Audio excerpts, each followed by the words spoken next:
position vector from P to C. So that's going to be in the E2. I'm sitting at the point P looking at the point C in the positive 2 prime direction. So this becomes very nice, but there is a catch. Let me first write the velocity in the center of mass. So VC basic cross product E1 cross E2 is E3. Okay, so this is going to be R theta dot E3 prime. Very nice, simple. E2 cross E2 is 0. E3 cross E2 is minus E1. So this is minus R sine of theta. They're all in the same coordinate system, so this is completely nice and good for us. I can write VC square now. R square theta dot square.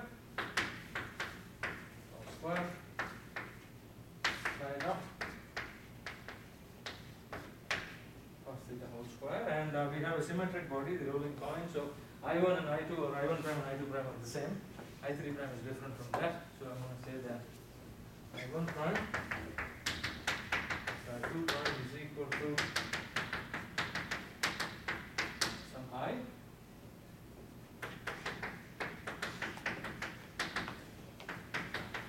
Some I.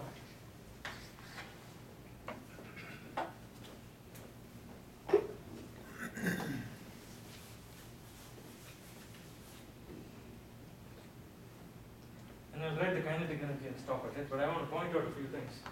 We still have some work to do.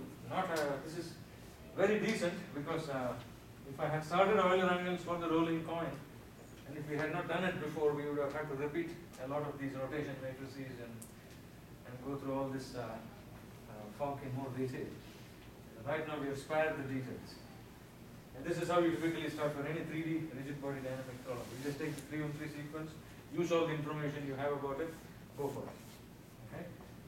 Kinetic energy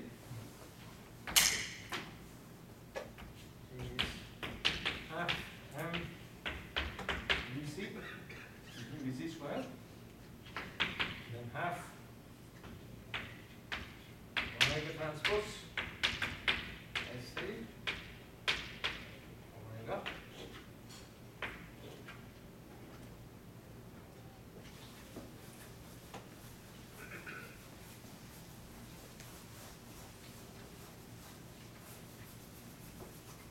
omega.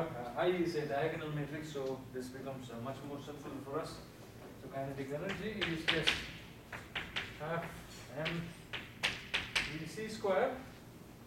I1 and I2 are the same, so I'm just going to write it as I. So this is half I omega 1 square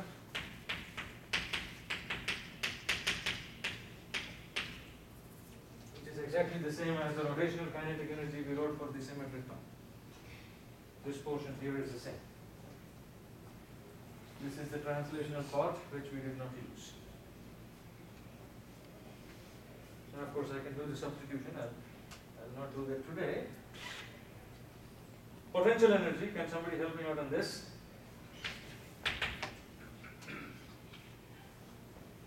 What would be the potential energy of the point? Would it just be gravitational? Huh? Would it just be gravitational? Yes, gravitational. Just gravitational. Expression for it. Mg cosine theta or something else. So remember this is a plane on this is the original xy plane. So if I have the xy plane, I am looking at the center of mass, coming out from I guess the ground, right? So that entire angle is going to be theta if I'm aligned with the 2 double prime system, okay? And so this is essentially going to be that height. So mg sine theta would be the potential energy, okay? So that's mg sine theta. Would be R and G? Say that again. Would you get one by that R, the radius? Radius, what? That would give you the overall height difference.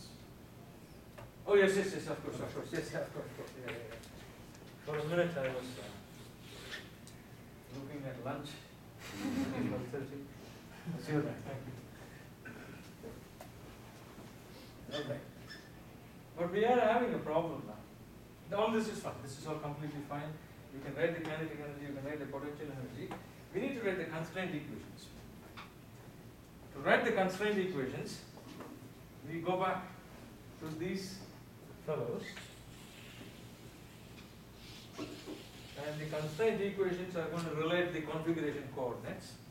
And the sad news is that the velocity of the center of mass has to be defined with respect to the initial inertial frame that I started with, which is x ex, y ey, and z ez. Okay, so that's the velocity that we had chosen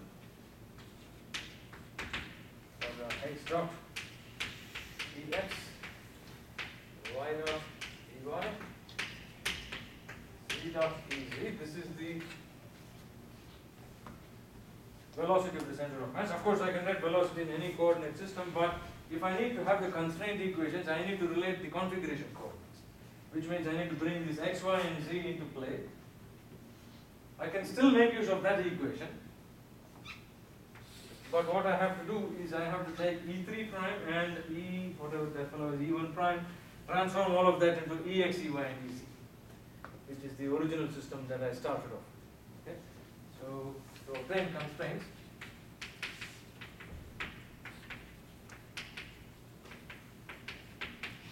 transform E1 prime and that was E3 prime to Ex, Ey, and Ez. Okay, because the constraint is that it's rolling with epsilon. And that's what we will be doing in the next class. To make it less painful, I will already perform the transformations in compute, so that we just start off from there. This is just a transformation. This is not a big deal. You just take a couple of matrices and multiply them. I'm sure it's not of any importance. But the equations themselves will be pretty mean to look at. Okay, they will be pretty nasty. We still have a good amount of work to do in this problem. We have to bring in the Lagrange multipliers. We will need two of them in this problem. Okay, so even though you have only one constraint, that constraint is a constraint which is a vector equation in x, y, and z. So that's going to give me three constraint equations. And among those three constraint equations, one of them will be integrable, the other two will be non-integrable. And because of this, this is a non-holonomic system. Because it is non-holonomic, you need the Lagrange multipliers. And if you add in friction, your life has just become a little more brighter. Right?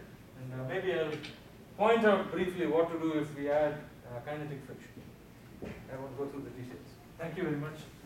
If you have questions, I'm happy to answer.